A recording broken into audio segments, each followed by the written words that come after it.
right now is in Bloomington getting ready for the upcoming Olympics, and this man is a can't miss. And whether a guard spot or the forward at 6'6", 195 pounds, comes out after his junior season from North Carolina. And you know, he makes them when they count. He can do it in traffic. He can do it under tremendous control. He's a great creator. In the mold of a Dr. J. Not as big, but is in that class, and I think he's going to make a great pro. He's what you call the people's player. People love to see this young man perform, and he's going to help my boy Kevin Lockett an awful lot out there. And there's no question that Michael Jordan will step right in. He is star material, a great shooter, superb athletic ability. There are many teams who are trying to pry away that third pick and Michael Jordan from Chicago, but Jordan now joins Watley, Wiggins, and Daly in Chicago. Success. The second player from high school selected first overall, Kwame Brown of the Washington Wizards, doing it a couple of years ago. High school games on national TV, and what has been the most impressive to me is how he's handled the unprecedented hype. Oh, you know what's amazing to me is we are actually going to see LeBron James jerseys.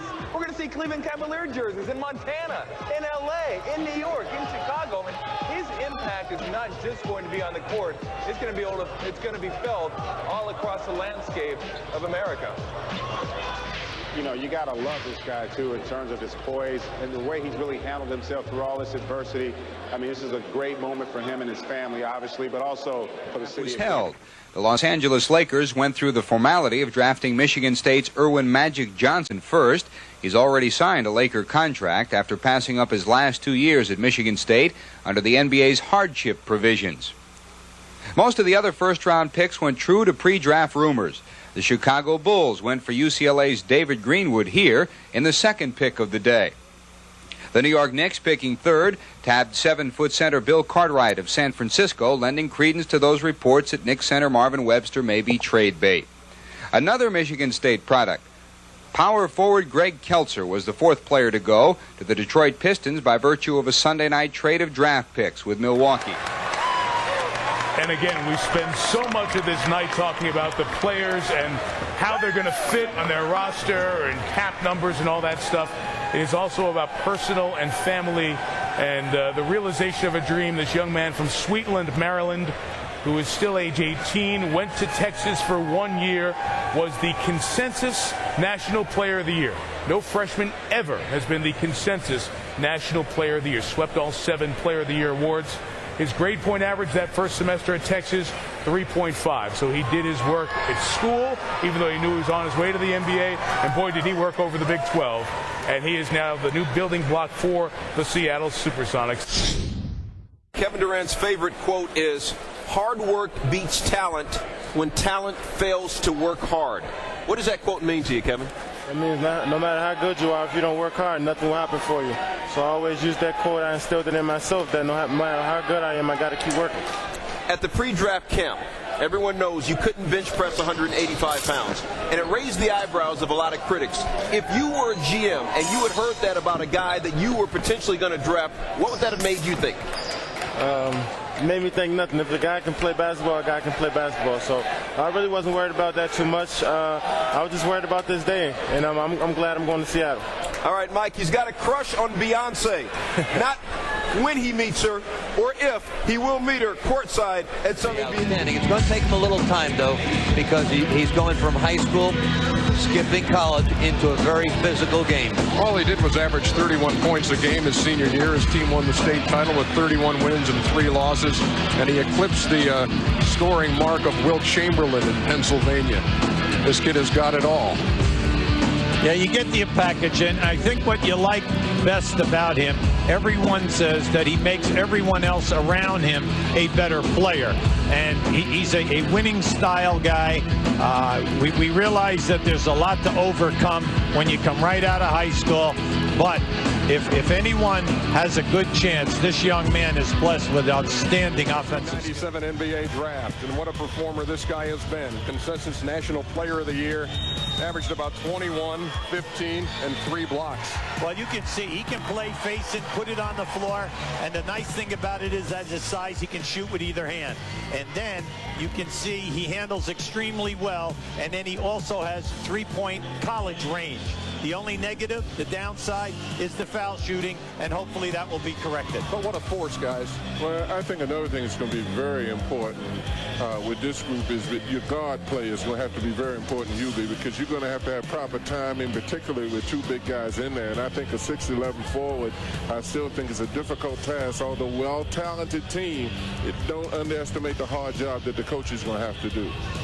Range. You know, if you cut him off at 23 feet, he'll move out to 25. If you cut him off at 25, he can take it out to 27. He's really deep range. It goes beyond NBA range. And I think one of the things that you really love about him is he just knows how to play. He's not only a gifted scorer, but he knows how to get shots off. He's got a really quick release. He can stop on a dime, and he's got a great understanding of the game. And he loves to play, and that's something that I don't think can be understated. The guy that loves to play is going to be in the gym all the time, and that's the way Stephen Curry is. He's an unusually good passer. He can anticipate defensively. He's not the type of player that's a superior athlete that can stay in front of super quick players, but he uses his craftiness. He's going to have to improve his decision-making a little bit with the ball in his hands, and his shot selection has got to get a little bit better. But last year with Davidson, a bad shot for Stephen Curry was usually better than a good shot for somebody else on his team, and he had to take some chances. I think his decisions will get much better as he goes.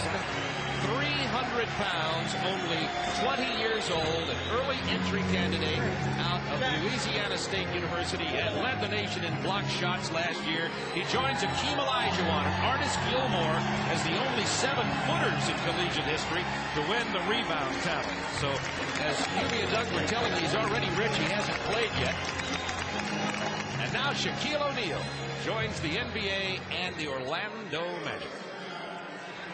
Well, big smiles right now in Orlando, to say the least. Shaquille O'Neal is a force inside, offensively, defensively. I'd have to say right now his offense might be slightly behind his defense because he's so raw. He played against so many zone defenses, guys standing in front and behind him. You see his shot blocking ability.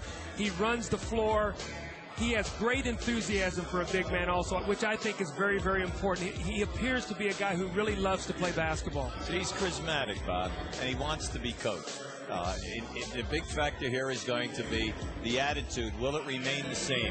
The enthusiasm will be there because if everyone is healthy at Orlando, they really have an awful lot of good, young, talented players to surround them. Akeem Olajuwon, who started playing basketball just 5 years ago from Nigeria, is now the #1 pick. He does not have to go too far. From the University of Houston, will now be playing incredibly alongside of Ralph Sampson for the Houston Rockets.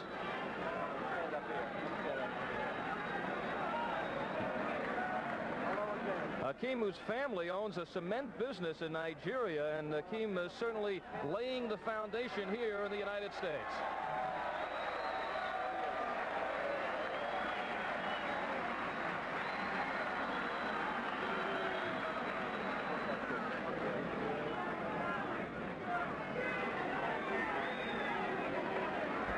Akeem the Dream, one of the 10 undergraduates coming out this season. And the amazing thing about him, Louis, is the fact that he just started playing basketball 5 years ago. Thank God he only started 5 years ago. He'd be unbelievable. Awesome raw talent. Akeem, who runs the floor extremely well, works under the boards, an incredible shot blocker, and certainly has a nose for the basket. That was a beautiful turnaround move with one dribble up and jammed it. Look at this little turnaround jumper right up and in. Has tremendous control of his shots.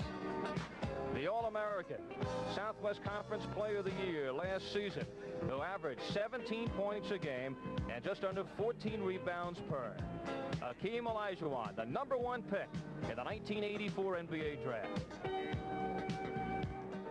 There is Karl Malone, Louisiana Tech University. He is 6'9", 250, played high school basketball in Summerfield, Louisiana, all Southland Conference. And once again, you go to a player like this and say, did he play the competition that was good enough to get a good view of him in terms of his NBA career? How do you feel about this young man, Karl Malone? Absolutely. I've seen Karl play an international competition where there wasn't a lot of officiating, and I think he's an extremely strong power forward and definitely a team basketball player. I think he's going to be an outstanding pro.